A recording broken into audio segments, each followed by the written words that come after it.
Any questions, go ahead and just box it. All right, let's see. We want to start off today the way that we normally start off a lot of our in-person trainings, and the way I think a lot of us look to start off our in-person programming.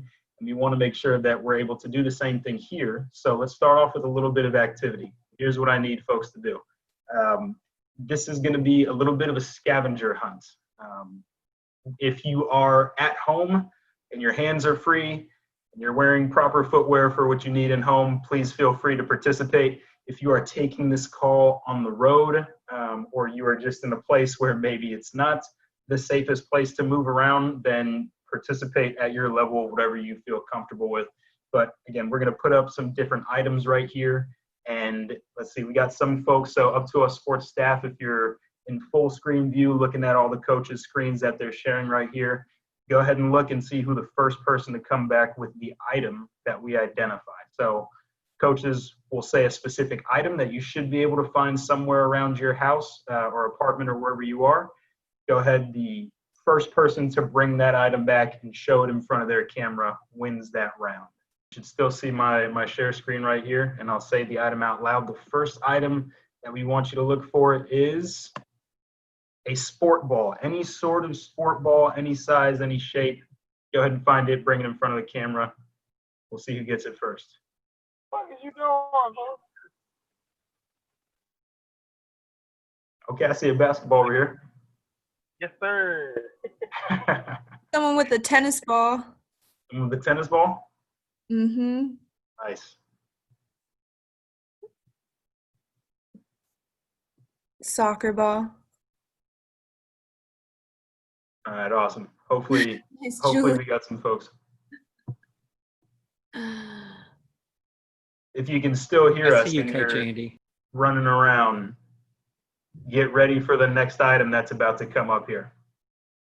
So put the ball down, make sure it's in a place that we're not going to trip over it when we run for the next item. Our next item is a blue shirt, any type of blue shirt, any shade of blue. Hopefully a very specific one that we have in mind.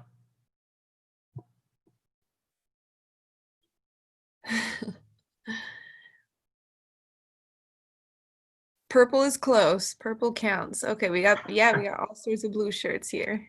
I didn't have to run very far. Yes, some people are already wearing this. They're already wearing it. Great. All right, item number 3 coming up. Get ready. Item number 3 is a spoon. It's lunchtime for some folks, so you might have one in your hand already. Some people are so quick. Yeah.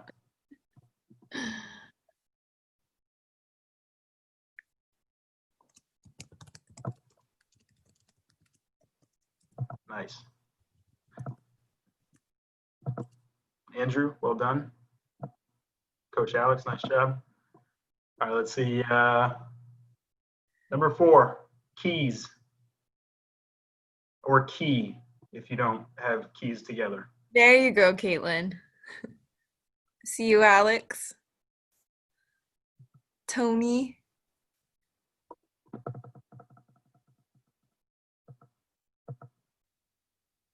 Too quick. They're too quick. All right, last one. Water bottle. Find a water bottle. Coach Deb took off. She was just a blur on the screen. Nice. Very nice.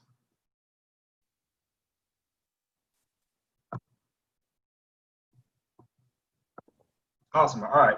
If you're still looking, come on back, find it, and then come on back, or just make your way on back. If we can't find it, that's perfectly fine. So a little scavenger hunt. We picked this game up from, I believe, a different training that we were on, or a different sort of virtual conference that we were on, and wanted to bring it here. But what did we think about this game? Chat your answers in, or you can unmute yourself. Let's go with sort of like a one mic policy. You can unmute yourself and share with us what we thought about this game. Some people saying it was a lot of fun. It was fun. simple and gets the job done. Awesome. What was that job? What was the job we were trying to do right here? What was the whole goal of this game? Get people moving. Yeah, Coach Alex. Coach Aaron, something we can do with our kids, get us moving.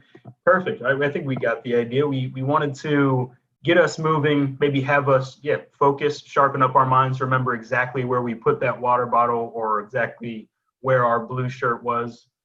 But to get us moving was a great goal. And with what we want to talk about today, with distance coaching and sort of being able to coach virtually and interact with our kids in a way that is as close as we can to what we normally did in person before all of this. A lot of it revolved around getting moving, right? So if we think that maybe it was a challenge to do this, to think of something to get folks moving, here's a great example right here, a great game that we can use. And I think it's proof of just, it's fun, it gets us going, it's a little bit competitive, right? We can try and find that item, bring it back, and we get the job done, like one of our coaches said here. So get folks moving.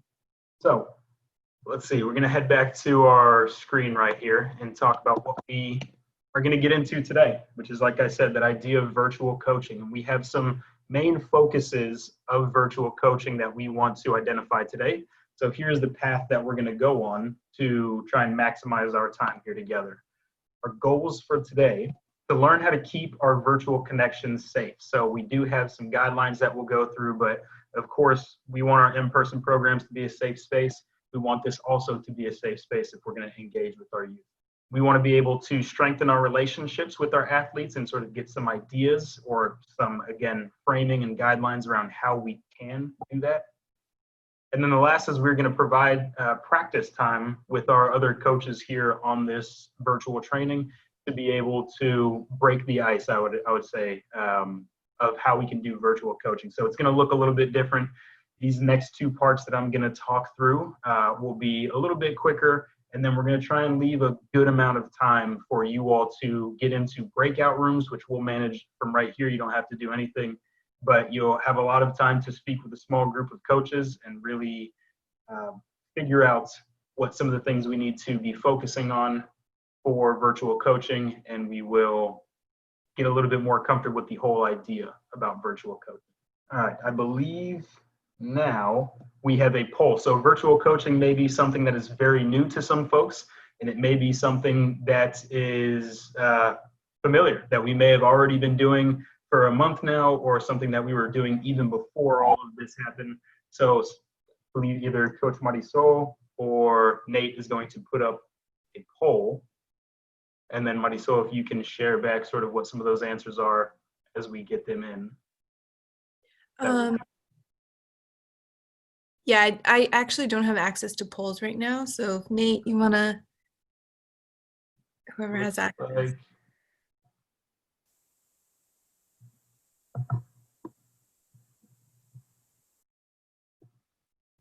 Perfect. All right, so it should Did that be work? up now. Yep. So how many virtual coaching practices have you led so far? If you don't have access to the poll or it's not popping up, give it a few seconds, it should. And if not, you can also chat it into the chat box.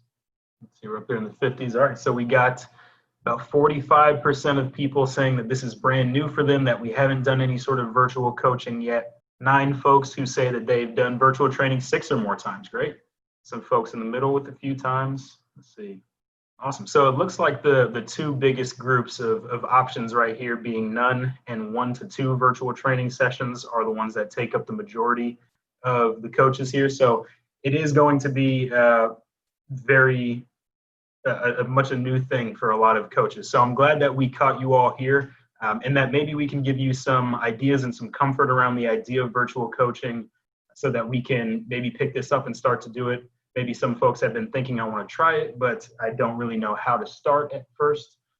So hopefully we can help you with that. And then our folks that are here that have said, looks like 19 coaches that have said they've done 3 to 6 or more virtual training sessions. Your knowledge and experience and your expertise here is going to be very valuable to everybody else. So when we get into those small groups, definitely feel free to step up and share a little bit more for folks that may have some questions. Awesome. So our goals for today and our polls. let's talk about this. Let's sort of put it in a context that we can start this journey of virtual coaching. We want to talk about how our programs looked a little bit before we started getting into shelter in place and having to do everything over a computer and not being able to see our youth in person.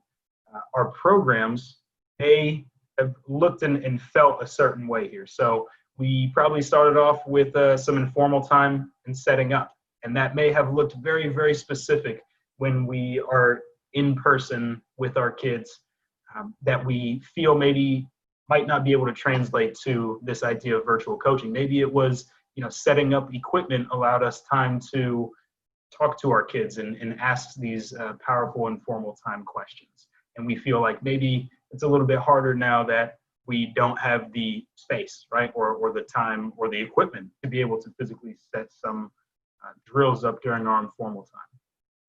Let's see, maybe our team time, right? Team time might be a little bit easier to think through here, but it may be very hard for some folks to think that team time, now we have to get everybody together and ask these deep questions when maybe it feels a little bit more connected when you're sitting 5 feet from somebody as opposed to looking through a screen and maybe being 30 miles away from them at that time in reality. So our practices could have looked like informal time, warm up, practice time, a cool down. Then we end up with some team time and then some cleanup as kids are getting picked up or heading on their way out. I think that we can really keep a lot of the format of what we had, even though this time is very different. We'll talk through some ways of how things actually are and can be very similar to how we've talked about this before. So I want to take you back to CTI.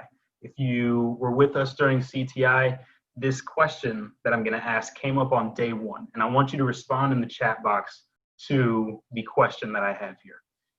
We asked, do you think, thinking about what your program would look like if you took away all the equipment, right? You took away the jerseys, you took away the fields, the courts, all the things necessary to do our sport and to do the program that we see in our minds being the perfect way of doing it, what would those kids still have?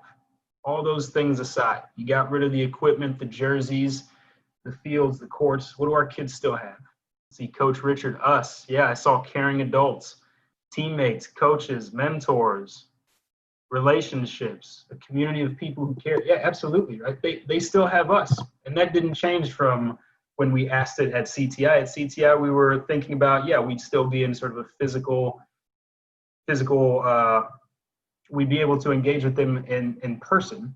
And now we don't have that, which is maybe even a further step back into a harder field, but they still have us. They still have caring adults that want to make sure that they're building skills and building relationships with other coaches and other teammates.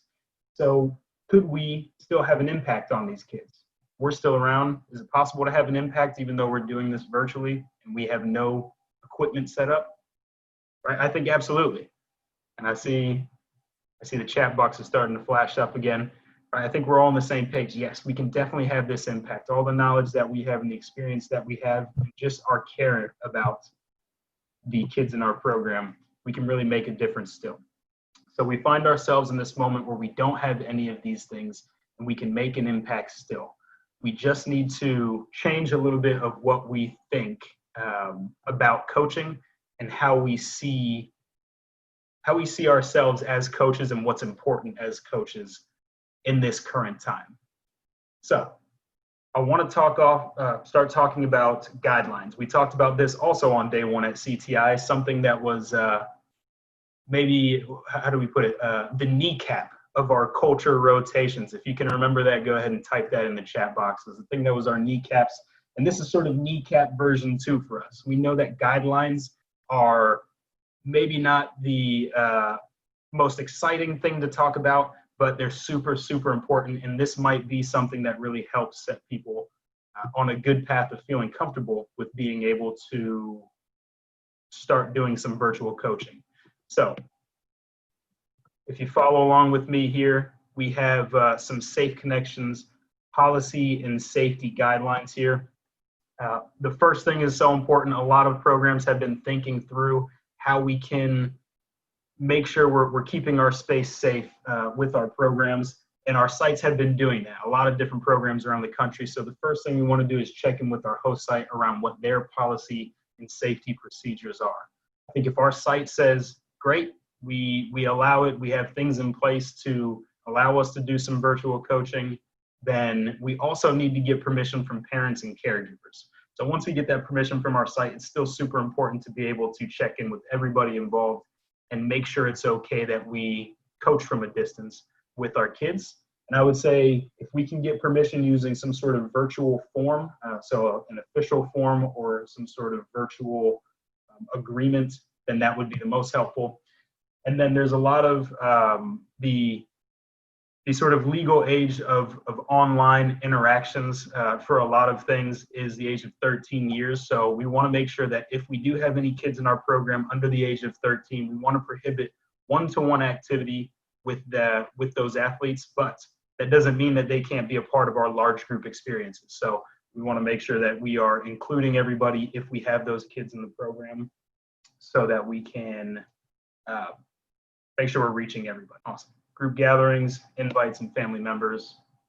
Don't share screenshots of our practice with our kids that includes any personal information. That's another very, very important one. We want to make sure that we're keeping sort of privacy information where it needs to be. All right, tech use. So we know that we have to use some form of technology here. We want to ensure that whatever technology we choose to connect with our kids through, that a parent or caregiver is giving us permission again. We want to make sure that the platform we're using includes the full team, so we can relate this to our informal time. When we play games like Foursquare or Smack Fu, we want to make sure that these games are all things that everybody can join into. So we want to make sure we're mirroring that in our technology considerations. And then does this platform that we're using cost money? Because that may, again, create some restrictions for who can use them and who can participate. All right, program experience. Another way that we want the virtual coaching to mirror what we do in our virtual coaching form is that we want to make sure we're not forcing fun upon anyone. The same way that we ask you all to participate in the way that you feel comfortable with here, we want to make sure we're giving that opportunity for kids as well. So we want to allow kids to choose their participation level. We want to include parents and caregivers in the learning experience. So once we get done with whatever our lesson plans are, I think, again, as long as it doesn't have any privacy information of other kids, let's share our lesson plans with parents and with caregivers so that we're not just working on it for the hour, for the 30 minutes that we have our kids sort of in front of us on screen, but that parents and caregivers can also continue to build skills and build relationships with after we're done with our session. So invite family members and siblings to join, provide those session plans and resources, and allow it to still be done at home. And this is the last thing that we want to mention in our guidelines. Communication. So we want to keep lines of communication open. We want to make sure that everything that we're doing is getting shared, include parents or caregivers involved in all safe, secure, continuous communications with our kids. Just make sure that everybody's in the loop of what's being communicated and the things that we're working on. Again, it'll help us continue to build skills outside of what we're doing, but we will also, I think, ease the stress of a lot of folks entering into a new form of seeing their kid participate in a sports program or in any sort of program. Marisol, any questions in the chat box around this? So it's time for some virtual coaching story time. So we asked folks if they had any experiences around this and if they can share any, I guess, best practices of how they've done virtual coaching before. And we did get a great story from Coach Christian, who was coach with us before, an alumni of the Up to Us coach program now, and it was at Soccer with Borders.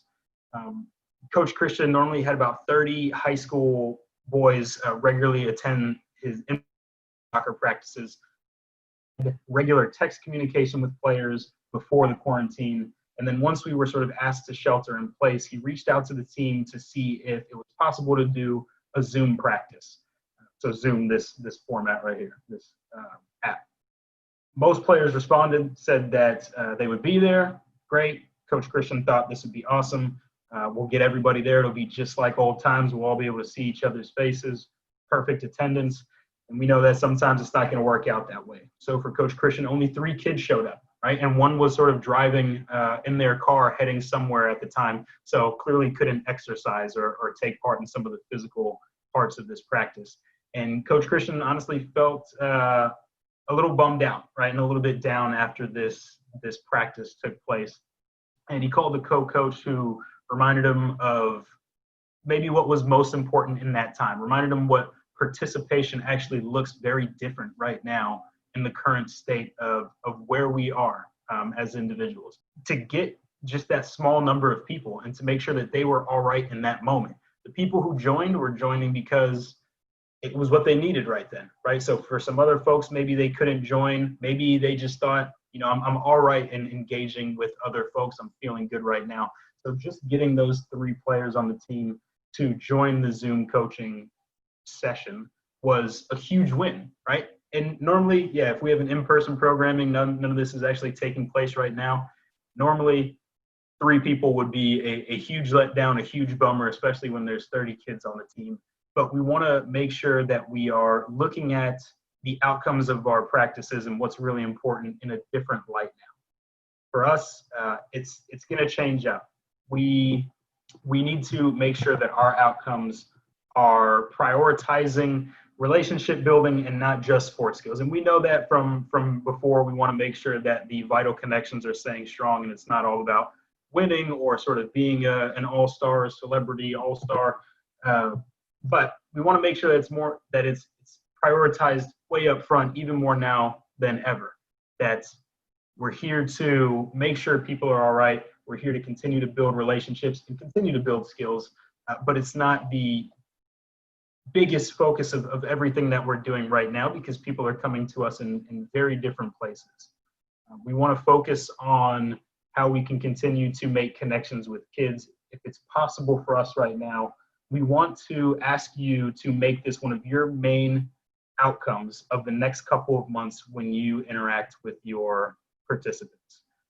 Prioritize relationship building, prioritize just making sure that people are good, that people are getting what they need to heal in that time from our programs, and maybe the things like attendance, maybe the things like the participation level, the energy level that they come in with, what would normally be sort of a high expectation for our kids, maybe that just looks different. And using high expectations and low expectations doesn't, it doesn't sound very good. We sometimes think like we never want to lower the expectations because we know kids are going to try and rise up to high expectations, but it's just a different bar we're trying to jump over right now.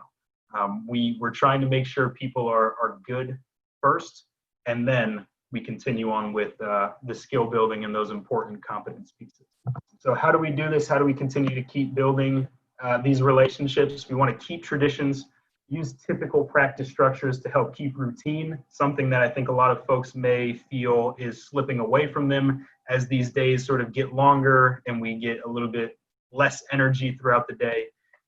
So making sure things like informal time, if we did that in person, let's do it in our virtual coaching sessions. Our warm-ups, our team time for sure. We know team time is such an important place to hear about how folks are doing and to get sort of a deeper understanding of our team. We want to adapt our team traditions if possible and even build new ones. We may not be able to do sort of a huge handshake celebration or anything right here, but we want to make sure that we're adapting it in a way that continues to keep traditions. We also think what's important right here is our idea of plan B thinking. Showing up is going to look different for a lot of kids. We want to have a plan for how this is going to look, right? If we're Coach Christian, we anticipate 30 kids and only 3 come in. How can we make the most of our time with those 3 kids in our program? And if our virtual coaching time is spent just catching up with kids, that's huge. That's a major win for us. If we don't even get into the lesson plan that we had for that day, and it's just sitting here talking about how awesome whatever show we're all watching together, that's incredible for us. We want to make sure that we're very flexible in what we do. And this is such an important one, I think such a deep and meaningful thing right now is just showing who we are, being authentic, and being vulnerable, being honest about everything that's taking place. I think this quote by Graham Potter is so important. sometimes it's about not having all the answers. For me, this role is about whether you can affect someone's life in a positive way. So Graham Potter is I forget the name of the team, but a soccer coach, international soccer coach, and just like very, very deep stuff of making sure that, you know, our roles make sense. We want to have the answers all the time as coaches and as mentors, but we don't. This is new for all of us, and I think it's okay to acknowledge that. And I think also it's meaningful, and it helps continue to build connection if we do acknowledge this and maybe not try and show that we have all the answers when in fact, like, we don't. I think we got one more here. Yeah, opportunities to matter. So creating those opportunities to matter for kids to make decisions about a virtual practice, how it's going to look, create some practice options. This is, again, a huge piece of control in how we are allowing kids to feel a part of something when that something has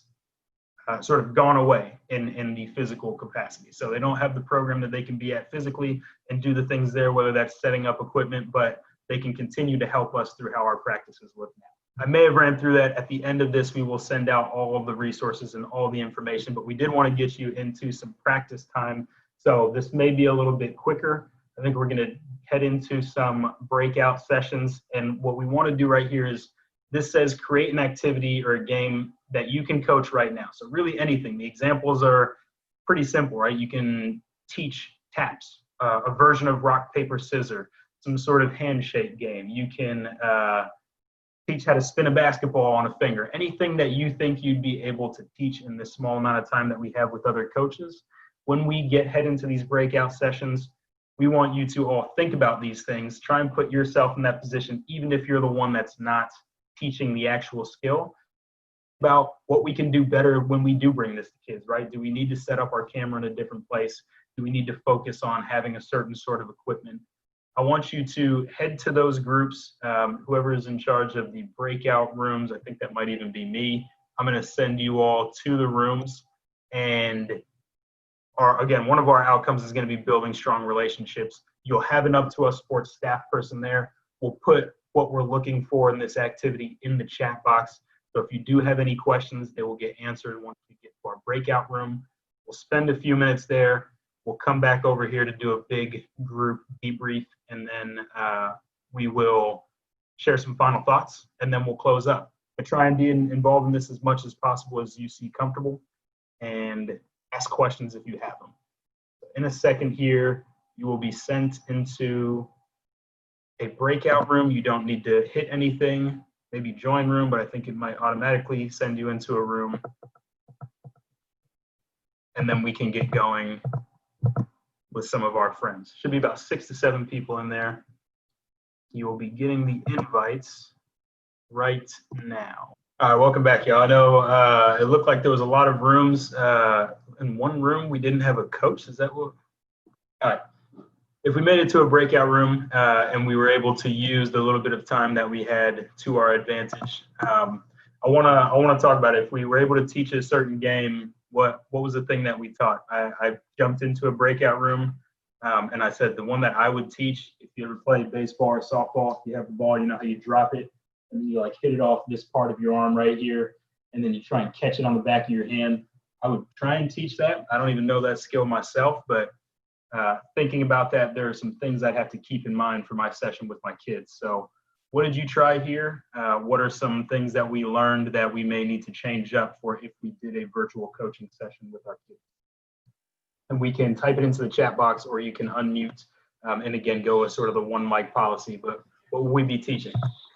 Yeah, hey Thomas. So me and my group, I had a little bit of problems with the internet. Okay. But in my group, like we talked about how we could make like some drills in soccer. Perfect. That we don't need like any materials except like maybe plastic cups or plastic bottles or whatever, and you can do like drills, like for example, like running between the bottles and touch one each time. That gives you like the flexibility of like turning and going right and left and all that. So awesome. Like, and there is a awesome. I love it. So like I like juggling. Somebody wrote in sock juggling, but yeah, thinking some of the things that we have in our house that we can use for these sessions, like plastic cups or a water bottle that we have in our house. That's perfect. What else will we be teaching? Ryan says plank contest. Oh,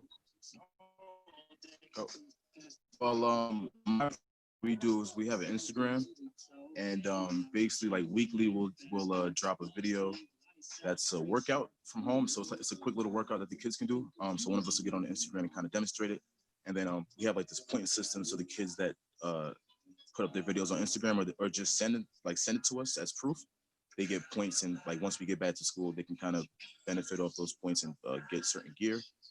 And like sometimes in our meetings, I'll have my stick with me, and I'll have them bring their stick, and we'll just basically throw the ball to ourselves, throw it up in the air, catch it. What I try and do is like recommend them to like use like a tangerine or something like that, like an orange, just because it's safer in the house and you won't break anything, but it still gives you that weight of like an actual ball.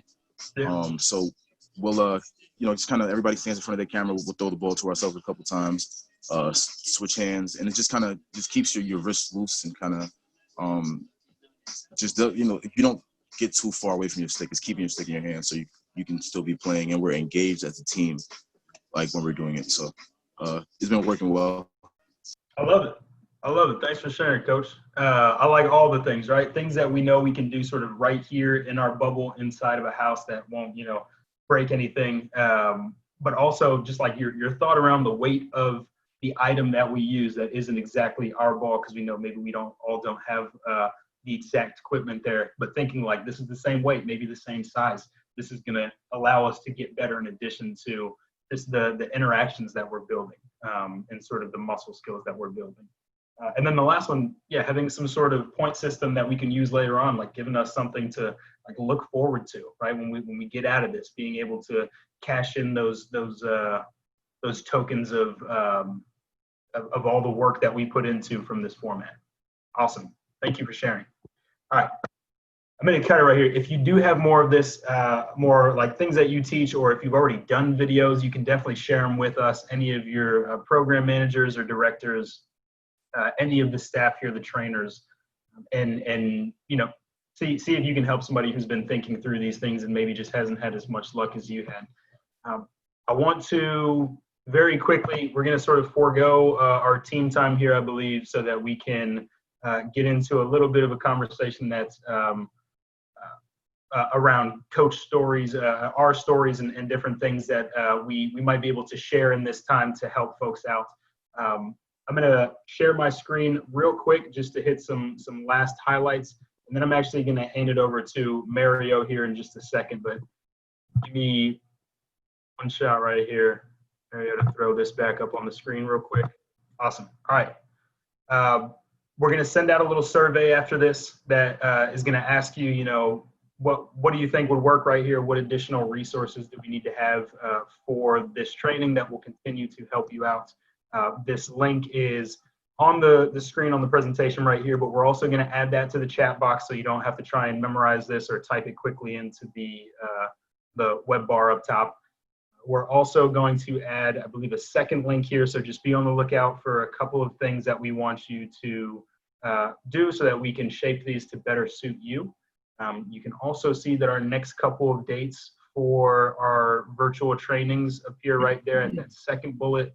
So the next one is in a couple of weeks from today, Tuesday, Cinco de Mayo. So we'll be back here.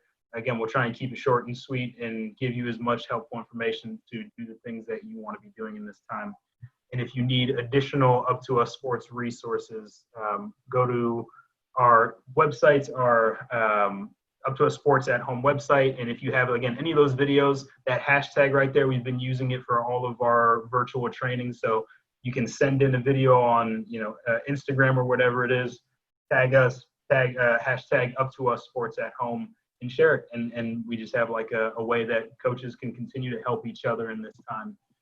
And one last thing, Mario, I'm gonna go ahead and hand it over to you now to chat a little bit with you folks. Okay, thanks, Thomas. Hi, everyone. Hope everyone's well. I just wanted to talk to you briefly about, I think, an opportunity that is in front of us. It's really great. it feels like, especially sort of on the media side, sports desks are hungry for telling really good stories about the power of sports. And we feel like we have a lot of those great stories. And I think people are going to be asking at the end of this, and are asking the questions now, and they should ask these questions of their professional sports teams and leagues. What are sports doing to help kids heal now? And what is sports going to do to help kids and communities heal once this crisis is over? Because we know, of course, many of the kids and communities in which we're coaching have, all kinds of challenges throughout the year. This is yet another one. And I think sports has a role here, which of course is really pretty much our mission, to show the world that sports is not just this country or the world's most popular form of entertainment, but I think the most powerful social policy tool there is to address so many of the sort of challenges facing kids and communities across the country. So what we were hoping to do is take advantage of this time to really get the word out there about the incredible work that our highly trained coaches are doing, not only to stay connected to their kids now and their youth and helping them stay mentally and physically healthy during this time, but how prepared they are to be ready to help kids and communities heal once sports come back online.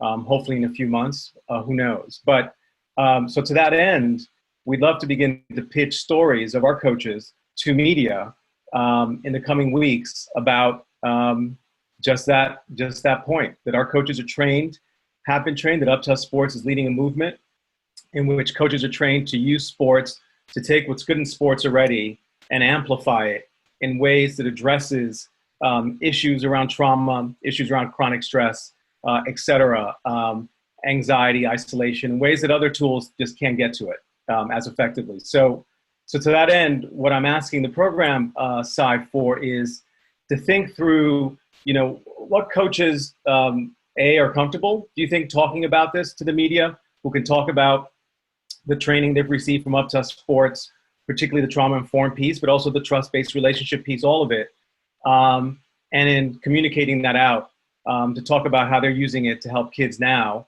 to stay connected and to stay physically and emotionally healthy during this time, and how they plan to use that, and how they're actually uniquely prepared to use sports once sports come back online to help kids heal. So that's the short of that piece. All I want from you guys is thinking through, what coach we think fits that bill, and then have him or her call me literally on the cell, on my cell phone, and then I'll just do a quick little interview, get a sense of their story, and then begin to pitch that story to media. So that's the first piece I want to talk to you about. Are there any questions? Anything I wasn't clear about? If you have a question, Thomas, I don't know, or Nate, how you handle this. Are people going to chat it in and you'll get it to me? Yeah, we're checking the chat boxes right now. No questions yet. Okay, all right. So the second piece is also important. Maybe not as timely. We want to really try to pitch media as soon as possible. But the second piece is really something we do, and I've been trying to do on an ongoing basis, which is go out to coaches with a sort of set of questions, very basic questions like, what's your name? What program are you serving in? Are you from the community in which you're coaching? Just collecting some very brief sort of bio information that we can share with donors as a way to steward and thank these donors and show them what their support is actually yielding.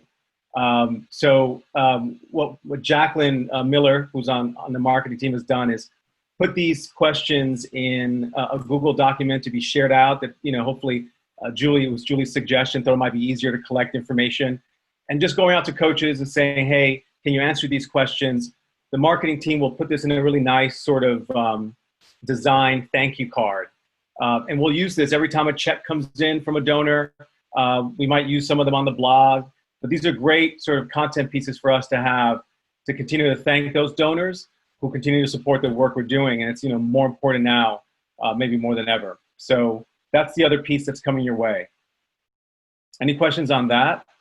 We're going to do a quick waboo right here. If you remember our waboo, it's calling out a waboo, clap 3 times, clap 3 more times, take it, send it, and then run away from this. I know we've kept you far too long. So for your participation, your time, all the things that you're going through and continuing to push forward and do what's best for kids and communities and just making things better. Can I get a wow, boo? Woo! All right, run away. Thank you all. Thank you. We'll be hanging out for 10 minutes if you do want to stay, but do not feel like you have to.